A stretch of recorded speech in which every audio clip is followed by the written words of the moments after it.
Charles Robert Darwin blev født år 1809 i Shrewsbury i England. Da han blev 8 år, startede han i skole, og samme år døde hans mor.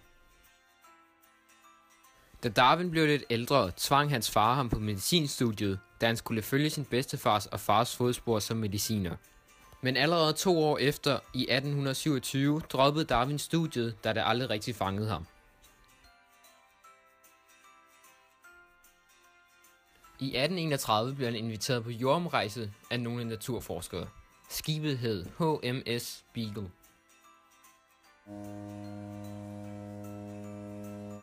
Rejsen varede hele 5 år, og på denne rejse var de blandt andet sejlet forbi Galapagosøerne.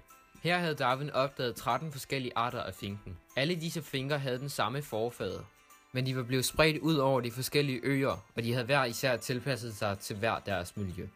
Nogle fik kraftigere næb, så de kunne hugge nødderne, og andre fik lange næb, så de kunne fange ormene. Da Darwin kom i land, blev han foræret en nyskreven bog, som stred mod, hvad de dengang troede på i forhold til dyrs oprindelse. I 1836 troede de nemlig på, at det var Guds værk, og at jorden var blevet skabt af overjordiske kræfter. I bogen stod der dog, at jorden aldrig har været påvirket af sådanne kræfter, og at alt er skabt af naturlige årsager. Darwin tænkte længe over, hvordan den naturlige selektion skete hos vilde arter. Men i 1838 fandt han en løsning, efter at have læst en bog om befolkningsproblemet. Han fandt ud af, at på grund af, at der var begrænsede ressourcer, så måtte dyrearterne slås om deres territorium. Dem, der vandt, måtte være dem, der var bedst egnet til det miljø, de levede i. Og de dyr, der vandt, ville så videreføre dette til deres unger, og således sker der en naturlig selektion. I 1839 giftede Darwin sig med sin kusine Emma Wedgwood, og samme år og et par år efter udkom hans 3 store bind om jordomrejsen.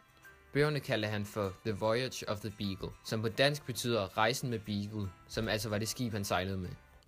I 1842 flyttede Darwin og Emma til landsbyen Down, hvor de fik i alt 10 børn, men 2 af dem døde ved fødslen. Hans yndlingsbarn Anne døde som 10-årig, og dette fik Darwin til virkelig at blive ateist. Fra 1842 til 1857 skete der ikke så mange fremskridt i Darwins værker. Han udgav en monografi over rankefødder og beskæftigede sig mere med artsproblemet. I 1857 skete det så. Alt det arbejde, han havde lagt i at undersøge arternes oprindelse, blev endelig udgivet som en bog. The Origins of Species, eller på dansk, Arternes oprindelse.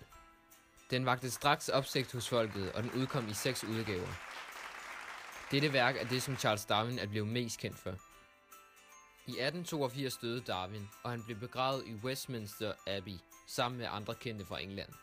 Han bliver set som en af de største naturforskere i historien.